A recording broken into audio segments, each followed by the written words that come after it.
और मुझे इस बात का संतोष है कि सोनभद्र उत्तर प्रदेश के कुछ ऐसे गिने चुने जिलों में रहा है जिसने सबसे पहले ऑक्सीजन की कमी को दूर किया, खुद के अपने पुराने खराब पड़े प्लांट को संचालित करके और अन्य माध्यमों से।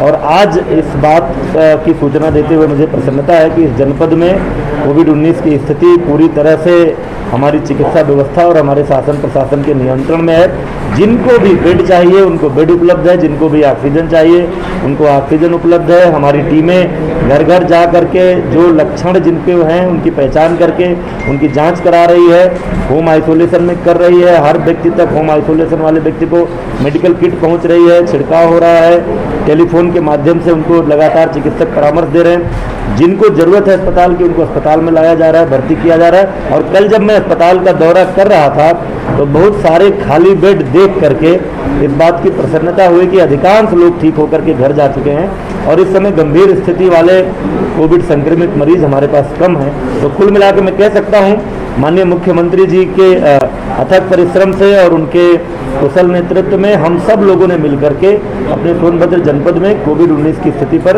नियंत्रण पा लिया है। पॉजिटिविटी रेट तो काफ़ी बेहतर दिख रहा है सोनभद्र का, लेकिन मौत के आंकड़े में जो 241 है उससे कभी ज़्यादा है। नहीं, ये 241 तो आज तक की कुल मौतें हैं। कल अभी जब मैं समीक्षा बैठक में था उस समय मुझे सूचना मिली कि कल केवल 26 केस पॉजिटिव आए थे।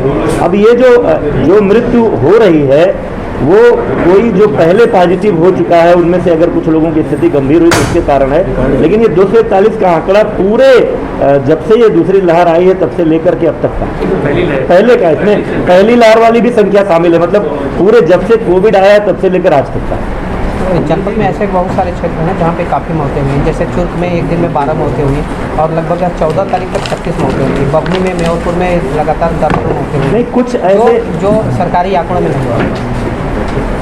नहीं, जो लोग कोविड पॉजिटिव हुए और उसके कारण से जो डेथ हुई वो ऐसी सब जानकारियां प्रशासन के सामने। कई लोग जो जानकारी में नहीं आया, जो टेस्ट नहीं कराए, जो ऐसा नहीं हुआ, लेकिन ज़्यादातर सूचनाएं जो हमारे पास हैं उस आधार पर जो अधिकृत आंकड़ा था वो आपको मिला।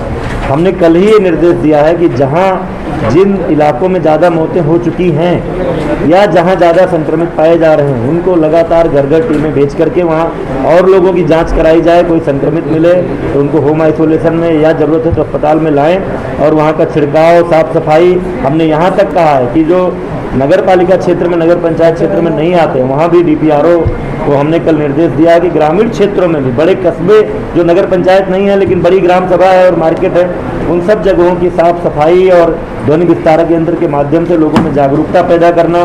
लोग टीके लगवाएं क्योंकि टीका जान बचा रहा है। जो आंकड़े आ रहे हैं कि जिन लोगों ने भी टीकाकरण करा लिया था उनको संक्रमण कम हुआ और हुआ भी तो उनके जीवन को कोई खतरा नहीं हुआ।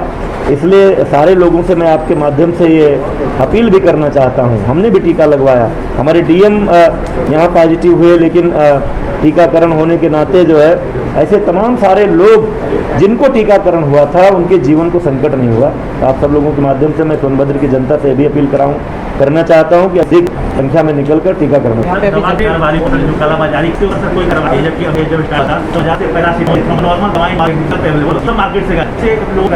नहीं, लगातार माननीय मंत्री जी का स्पष्ट देश है इसमें भी और हमारी हम सब है जहाँ कहीं इस तरह की कोई आदमी आवश्यक दवाओं की जमा खोलता है के बावजूद भी ऊंची कीमत निर्धारित दर पर बेचता है या कारोबारी उत्पन्न करता है तो उसके खिलाफ खड़ा रहे। और मुख्यमंत्री ने, सरकार ने तो इस तरह निर्णय कि अगर इसमें मेडिकल डिग्री तरह की गतिविधियों में लिप्त पाया जाता है, सीजन रेमडेसिविर इंजेक्शन दवाबाजी में, तो किसी डिग्री तक रद्द करने का आदेश है। तो जहाँ कहीं भी ऐसे मामले होंगे कड़ी कार्रवाई की। सोनभद्र में PM केयर से वेंटिलेटर रखे गए हैं, तो क्या उसको अभी चालू करा दिया गया, वैसे गोडाउन में पड़ेगा? नहीं, वेंटिलेटर जितने मिले हैं वो सब चालू हैं और इस जनपद में वेंटिलेटर्स की कोई कमी नहीं। 12 वेंटिलेटर अभी PM केयर के चालू नहीं। अब मुझे इसकी जानकारी नहीं है, तो चालू है। जिले में कितने एम्बुलेंस, मुझे जितनी जानकारी है उस हिसाब से यही कि जिले में सर कितने एम्बुलेंस इसमें कार्यरत है और उसकी डिटेल्स और डेड अभी मिल जाएगी आपको। इतना सर डेड बॉडी के लिए, जब डेड बॉडी होती है, जब जो देखिए कल मैं समीक्षा बैठक कर रहा था, मैंने स्पष्ट रूप से कहा है, आप लोगों ने मेरा बयान भी पढ़ा होगा कि भारतीय परंपरा में जितना महत्व जीवन का है उतना ही महत्व मृत्यु के बाद के अंतिम संस्कार का भी है। पूरे सम्मान के साथ अंतिम संस्कार की व्यवस्था होनी चाहिए।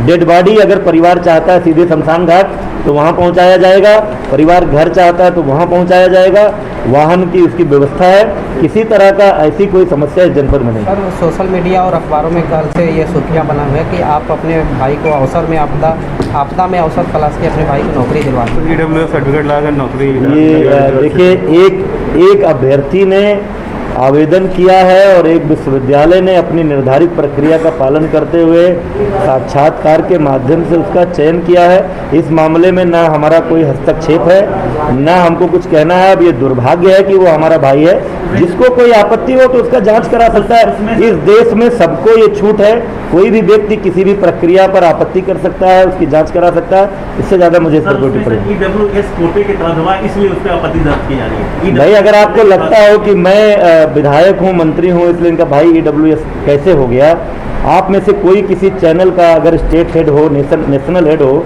जिसका 3 करोड़ 4 करोड़ 5 करोड़ का पैकेज होता है, तो क्या वह उस आय का अधिकारी उनका भाई माना जाता है? भाई की अलग आइडेंटिटी है, उसने अपनी अथॉरिटी में, अपनी आइडेंटिटी में आवेदन किया है, प्रशासन के द्वारा दिया गया प्रमाण पत्र है, विश्वविद्यालय में एक निर्धारित प्रक्रिया है, स्क्रीनिंग होती है, इंटरव्यू होता है, उसके आधार पर विश्वविद्यालय ने चयन किया है। मैं अब भी कह रहा हूँ, जिसको कोई आपत्ति हो उसकी जांच करा सकता है। मेरा इस पूरी प्रक्रिया में कोई हस्तक्षेप नहीं। ये सर धन्यवाद।